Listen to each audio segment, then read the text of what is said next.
Hello everyone! In this video, I'm going to teach you how to remove the TurboTax Premium. First, go to turbotax.com and sign in to your account.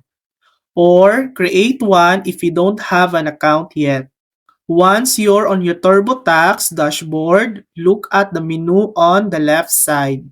Click on Downgrade. A message will appear telling you that the free edition is for simple tax returns only. If you still want to remove TurboTax Premium, click Downgrade to Free Edition.